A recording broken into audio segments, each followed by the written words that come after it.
some of the visual representations on your website, humanresonance.org/pyramid.html. We'll link this up as well.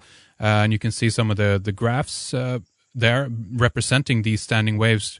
And so do you think then that they are created themselves by the pyramid? Because I've heard that they're located on such a place on the Earth that it's like a vortex, if you will, right where they're placed. Would that mean that they could use that energy, so to speak, to resonate this energy throughout the planet? Or how do you view that, Alex? Yeah, I think that's accurate. And other researchers have been able to identify that location where the Giza Plateau sits is the exact geographic center of the Earth's landmass above sea level. So by that I mean that there would be no other point on the planet where there would be more, if you took an east-west axis or a north-south axis through the site, there would be no greater landmass covered in both those directions that cross through any location on the planet. So that in itself is very fascinating, and I think that's been pointed out by many researchers and is well accepted. I think the idea of standing waves and how these geometries inform not only the angle of inclination and the structures of the pyramids themselves, their size, but also their geo-positioning and their relationships with all of the rest of the pyramids and sacred sites around the world. And so really the overarching work on my website and my book is to present the concept and the GPS locations of 125 temples worldwide, or sacred sites or megalithic sites, and just choose, the most major locations and just give a rundown and compare their position globally in relationship to Giza and the Great Pyramid in terms of miles and percent of Earth's circumference. So what you're saying is that many of these monuments have a relationship with each other. There's a ratio, so to speak, where they're placed on the planet in accordance with the Great Pyramid then, right? There is, exactly. And so I think it was Carl Munk is a great researcher whose books and his website Pyramid Matrix presents the mathematics behind the relationships from the pyramid, as the pyramid being the prime meridian that all the other pyramids of the world are giving their location by through their geometries. And that's a complex concept, and you really need to go to his website to hear all the details, which only he can give so beautifully. But I really went with that, with his work, and as well with the work of Jim Allison, whose work I've linked directly through my website too, that really show that this underlying mathematics and geopositioning relationships of the world's pyramids and sacred sites is unmistakable and very sharp and exact. And the one Jim Allison spent many years working on, he presents a special alignment that he calls the sine wave of sacred sites that extends along the east-west axis of the faces of the Great Pyramid. Mm-hmm. And that line, that circumferential line, passes through Angkor Wat in Cambodia as well as Nazca and the Nazca Plain in Peru. And it turns out that both those two sites, Angkor and Nazca, are antipodal to each other. And they show a Fibonacci relationship with Giza. So, for example, the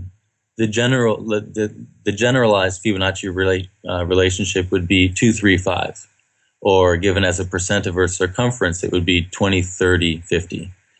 And altogether, you would have 100% of a circle, so that would give you the pie chart. If you looked at that circle with the circumference going through those sites, you would have a pie chart that accurately represents the locations of those three sites, Giza, Angkor, and Nazca. Mm-hmm. And the distances between them are not just the generalized Fibonacci distances of 20, 30, and 50, but in fact, they are actually more precise than that, and they have 3 digits of accuracy, or 4 digits of accuracy actually in their locations, which means that they're more accurate than the generalized Fibonacci relationship. And by percent, the distance from Giza to Angkor is 19.1, and the distance from Angkor to Nazca is 50.0, and the distance from Nazca to Giza is 30.9%.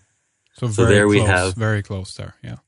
Yeah, there we have a more precise Fibonacci relationship that directly reflects the Fibonacci standing waves that we've discovered on a small scale in the lab, but reflects a macro application of that the ancient Sanskrit civilization responsible for their construction had mathematically deduced. Because there's other research out there that are pointing towards what is known as precessional numbers, even within the Angkor Wat monument. But I guess if we connect it with your ideas here in terms of the standing wave, do you think that also means that there are places on the planet where we have yet to discover, let's say, something, a site, which at this point kind of leaves a question mark if we look at this from your point of view, where there should be a monument, if you follow my train of thought there, Alex? Yes. And in fact, I think what we're learning from this work, it's really a global cymatics work, is we're learning the conditions, the preconditions that all the pyramids fit mathematically. And by that, and especially I think the crop circle phenomenon is one which is giving us this same kind of reiteration of locations and formulas that also fit this global code of infrasound standing waves, if you will, that emanate from the Great Pyramid as the center. I think that whole information is now re-emerging in the human consciousness, specifically because those standing waves of planetary energy are increasing.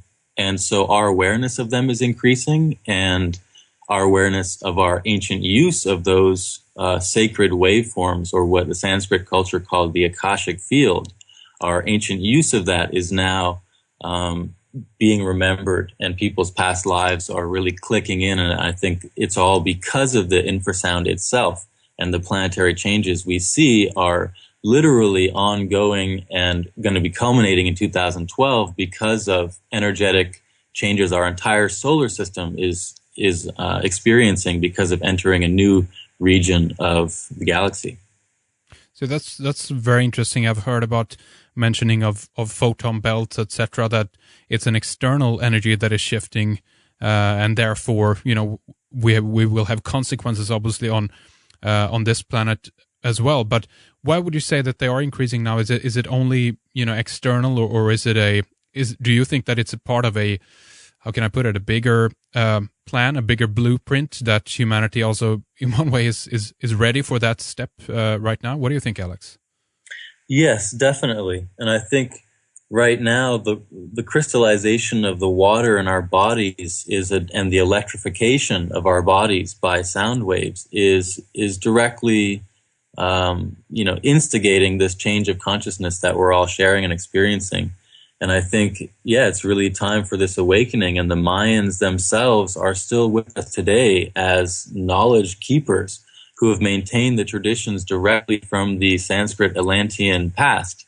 And they have messages for us at this time that we really need to awaken to, and lifestyle changes that they steward to bring into to bring in the sacred lifestyle that they've maintained at their temples, and which has allowed the maintenance of their knowledge, because they are still and have always been in direct contact with the earth itself, which is a conscious being who communicates to them and to all of us when we choose to go barefoot and to absorb her energies.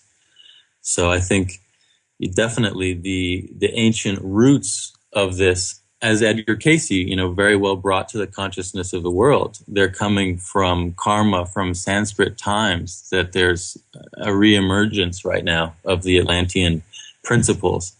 And I think that really this has to do, of course, with levitation technology, which is a topic we mentioned in terms of the levitating boulders, and something we should go into more. Yes. I think there are so many aspects to this that it's really enticing to jump ahead, and I hope that we can keep everyone with us on the same page, even though they may not have a background and understanding the connections between these concepts yet.